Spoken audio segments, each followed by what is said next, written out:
बच्चे अब हम आगे समझते हैं। अब सबसे आसान समास समझते हैं। इसको हम द्विगु समास कहते हैं। ये कौन सा समास है? तीसरा समास है। द्विगु का अर्थ क्या होता है बच्चे? जिसमें संख्या प्रधान होती है।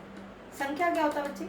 गिनती, काउंटिंग। द्विगु का अर्थ है संख्या, संख्या का अर्थ है काउंटिंग, अर्थात 1 2 3 4 5, अर्थात जहां पर पहला अक्षर काउंटिंग से संबंधित हो, संख्या से संबंधित हो और जिसमें पहला अक्षर संख्या प्रधान हो, वहां पर द्विगु समास होता है।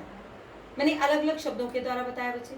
द्विगु का अर्थ है संख्या और संख्या क्या है? काउंटिंग, काउंटिंग क्या है? गिनती।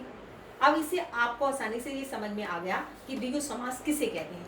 जिसके अंदर संख्या प्रधान होती है, जिसके अंदर काउंटिंग प्रधान होती है, गिनती प्रधान होती है और पहला शब्द संख्या से संबंधित होता है, वहां पर द्विगु समास होता है। आसान है ना? अब ये इसकी पहचान सबसे आसान है और ये सबसे आसान समास है और अगला समास भी आसान है। अब इसके अंदर मैंने कहा चौराहा, चार राहों का समूह। काउंटिंग से संबंधित क्या है? चार। पहला अक्षर किससे संबंधित हुआ? चार। क्या हुआ? काउंटिंग से संबंधित, संख्या से संबंधित, क्या बना? द्विगु समास। नव रतन, नौ रत्नों का समूह। नौ क्या हुआ? गिनती से संबंधित। पंचवटी, पांच वटों का समूह। त्रिफला, तीन फलों का समूह। अब एक बात समझ नहीं आई यहाँ पर, एक होता है समूह और एक होता है समाहार। समूह क्या होता है बच्चे? जब हम सभी चीजों को कलेक्ट कर देते हैं, सभी चीजों को इकट्ठा कर देते हैं। चार रास्तों का समूह, चार राहों का समूह। चार रास्ते मिले तभी चौराहा बनाना, तो चार राहों का समूह मैंने कहा। नौ रत्नों का समाहार, नौ रत्नों का समूह नहीं कहा। अगर मैं नौ रत्नों का समूह कहती हूं तब भी ये करेक्ट है। यहाँ पर नौ रत्न मिल गए हैं। पांच वटों का समूह, तीन फलों का समाहार। अब यहाँ पर तीन फल हैं।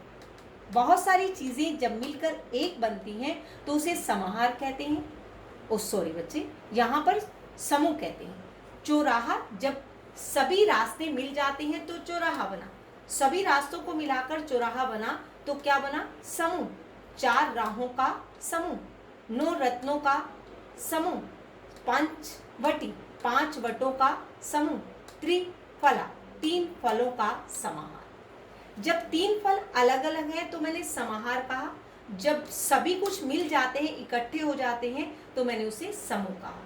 जब सभी चीजों को इकट्ठा करके एक चीज बनाई जाती है तो समूह कहा जाता है, नहीं तो समाहार कहा जाता है। एक बात और याद रखना, समाहार और समूह के कारण वो गलत नहीं करता है, लेकिन इसका अंतर पता होना चाहिए, इसलिए मैंने ऐसा कहा है। इसमें क्या था? संख्या प्रधान, पहला अक्षर संख्या है अर्थात काउंटिंग से संबंधित है, इसलिए ये क्या है? द्विगु समास है। ये आसान था ना बच्चे? अब हम आगे समझते हैं द्वंद्व समास। द्वंद्व का अर्थ है लड़ाई झगड़ा नहीं करना है, दोनों पद समान है। लड़ाई झगड़े का मीनिंग है कि यहाँ पर लड़ाई झगड़ा नहीं करना है। आपको ये बात समझनी है कि दोनों पद समास है। मैंने कहा दोनों पद, दोनों पद अर्थात दो शब्द हैं, माता पिता। मैं ये कहूँ कि माता ज्यादा अच्छी है या पिता ज्यादा अच्छे हैं, आप ये कहोगे नहीं, माता भी अच्छी है और पिता भी, इसलिए लड़ाई झगड़ा नहीं करना है। दोनों पद क्या है? समान है। सुख और दुख, सुख भी आता है दुख भी आता है, दोनों पद क्या है? समान है। भाई बहन दोनों प्रधान है, दोनों इक्वल है, तो ये क्या है? दोनों पद जहां पर इक्वल होते हैं, दोनों पद जहां पर समान होते हैं, वहां पर क्या होता है? द्वंद्व समास। द्वंद्व का अर्थ क्या होता है?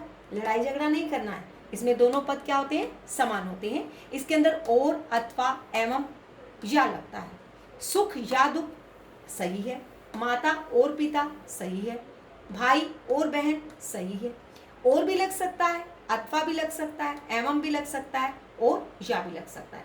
ये कौन सा चिन्ह है? योजक चिन्ह। योजक चिन्ह को हटाकर हम इन दोनों को जोड़ देते हैं, इक्वल बना देते हैं। माता और पिता हमने ज्वाइन कर लिया अर्थात जोड़ दिया, तो दोनों पद क्या हो गए? समान। सुख या दुख दोनों को जोड़ दिया, भाई और बहन दोनों को जोड़ दिया, क्या बन गया? द्वंद्व समास। द्विगु और द्वंद्व समास सबसे आसान है बच्चे। द्विगु में संख्या प्रधान होती है और द्वंद्व में दोनों पद समान होते हैं। इसमें और, अथवा, एवं, या लगता है, इसलिए इसे द्वंद्व समास कहा जाता है। यहाँ तक बच्चे समझ में आ गई? अब हम आगे बढ़ेंगे।